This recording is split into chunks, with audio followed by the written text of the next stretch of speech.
मौसम केंद्र रांची की दैनिक मौसम पर चर्चा में आपका स्वागत है। मैं अभिषेक आनंद, निदेशक मौसम केंद्र रांची, आपका स्वागत करता हूँ। आप पीछे जो मानचित्र में देख रहे हैं, ये मानसून का प्रोग्रेशन है कि मानसून किस तरीके से इस साल में बढ़ रहा है। तो ये मानसून प्रोग्रेशन में आप देख रहे हैं कि नीले रंग का लाइन है, लाल रंग का लाइन है। जो नीले रंग का लाइन है वो बता रहा है कि मानसून अभी किस स्थिति में कहाँ तक पहुँचा है, और जो लाल रंग का लाइन है वो बता रहा है कि नॉर्मली मानसून इस समय में कहाँ पे रहता है, उसकी स्थिति क्या रहती है। तो लाल नॉर्मल बताता है और जो नीले रंग का है वो एक्चुअल मानसून का प्रोग्रेशन बताता है। तो अभी इस लाइन से हम लोग जो देख रहे हैं कि पूरा north east Bay of Bengal cover हो चुका है, कुछ हिस्सा north west Bay of Bengal का भी कवर हो रहा है, और इसमें हम लोग देख रहे हैं कि सब हिमालयन वेस्ट बंगाल और जो सिक्किम का हिस्सा है वो भी कवर हो गया है। तो इससे देखने को मिल रहा है कि मानसून का जो प्रोग्रेशन है वो काफ़ी अच्छा है। और इस साल आपने देखा है कि केरल में जो मानसून है वो समय से 2 दिन पहले 30 तारीख को पहुंच गया है, जो 1 जून को उसे पहुंचने की संभावना थी।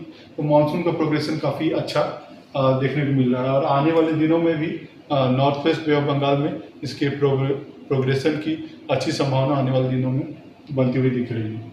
अब देख रहे हैं हम लोग कि आज में क्या वार्निंग जो गया है मौसम के रांची की तरफ से। तो उस लहर की बात करें तो जो गढ़वा पलामू है, यहाँ पे उस लहर से गंभीर उस लहर की स्थिति आपको आज भी देखने को मिलेगी, और सिर्फ लातेहार चतरा में आपको उस लहर की स्थिति देखने को मिलेगी। शेष भाग में आज में जो गर्मी को लेकर कोई भी चेतावनी नहीं है।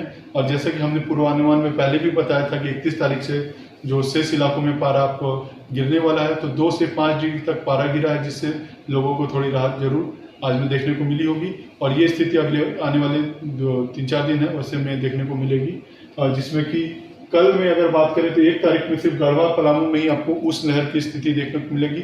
जो वार्निंग है वो आपको रेड ऑरेंज से आपको येलो हो गया है। शेष इलाकों में गर्मी को लेकर कोई भी वार्निंग नहीं है।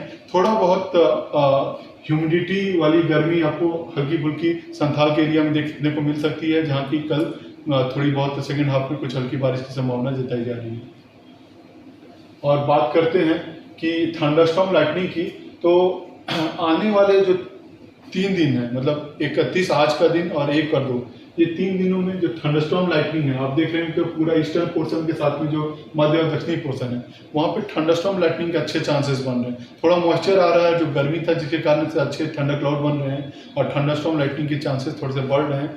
और जब गर्जन वज्रपात होगी तो हवा की गति 40 से 50 किलोमीटर प्रति घंटे के हिसाब से भी हो सकती है, जिसको लेके लोगों को खासा सतर्क रहना है कि जब गर्जन वज्रपात की स्थिति हो तो आपको पेड़ों के नीचे नहीं रहना है, पोल के नीचे नहीं रहना है।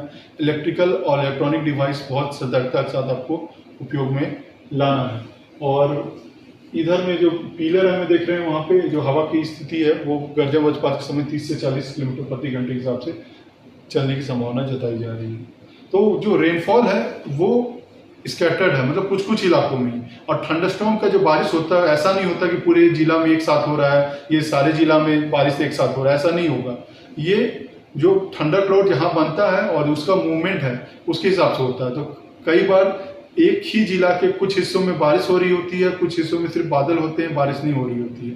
तो थंडर क्लाउड का जो बारिश का डिस्ट्रीब्यूशन है वो इसी टाइप से आपको देखने को मिलता है कि वो यूनिफॉर्म नहीं होता है। जैसा कि मानसून में देखने को मिलता है कि बारिश यूनिफॉर्म होता है, एक साथ काफ़ी जिलों में बारिश हो रहा है, तो ऐसा थंडरस्टॉर्म में आपको यूनिफॉर्म बारिश नहीं देखने को मिलता है। टुकड़ों में बारिश देखने को मिलती है कि कुछ हिस्सों में बारिश हो रही है, कुछ में नहीं हो रही।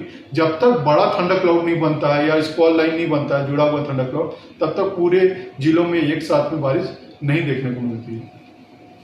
तो वैसे हम लोग देख रहे हैं 3 से 5 में जो है वार्निंग और कम हुई है, और सिर्फ जो संथाल परगना के इलाके हैं वहाँ पे आपको थंडरस्टॉर्म लाइटनिंग देखने को मिलेगी।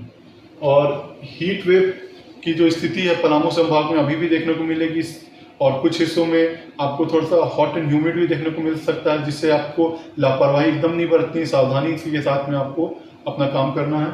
और जिसमें आपको जो सबसे ज़रूरी है कि जब तक बहुत ज़रूरी ना हो, 11 से 3 का समय पलामू संभाग खासकर मैं उनके लिए बता रहा हूँ, जिसमें पलामू, गढ़वा, चतरा, लातेहार के लोग हैं, कि आपको जब तक बहुत ज़रूरी ना हो बाहर ना निकले। 12 से 4 का समय में, 11 से 3 का समय जो पीक जो सनशाइन आवर्स होता है उसमें बाहर ना निकले।